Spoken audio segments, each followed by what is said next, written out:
I'm somewhat familiar with behavioral science. I know that's something that can be harnessed by our tech community to generate traffic.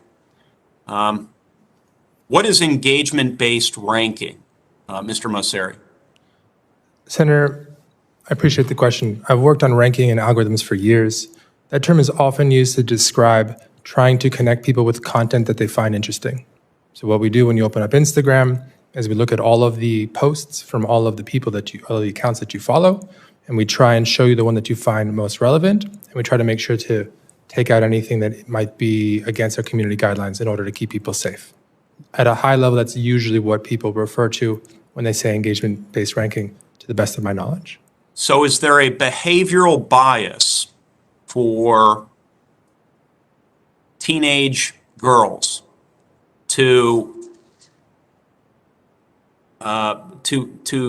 look disproportionately at content that adversely impacts their self-image?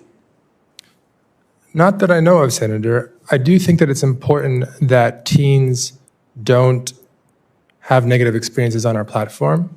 I do think it's important that we try to understand the issue that you're raising, which I appreciate, which is negative social comparison or body image social comparison.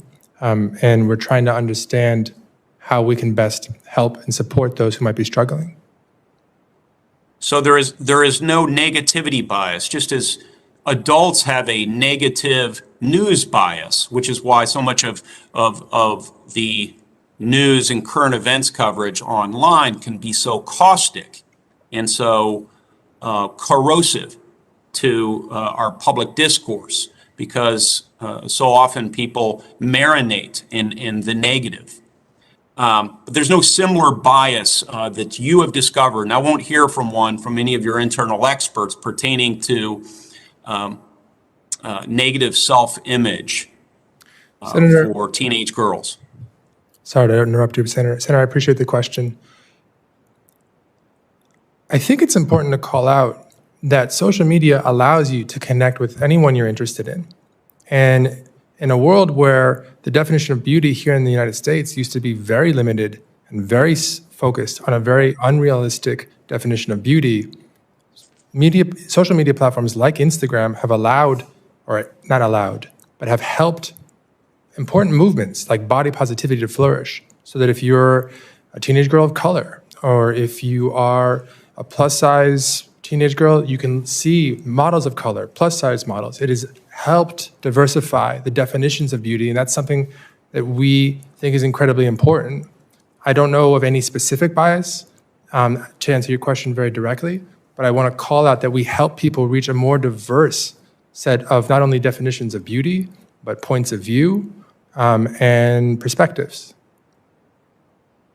Do you have behavioral scientists who work internal to Instagram?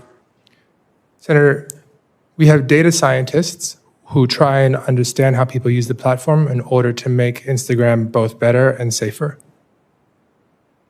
And they would inform you, I presume, but I don't want to presume. I want to get you on the record.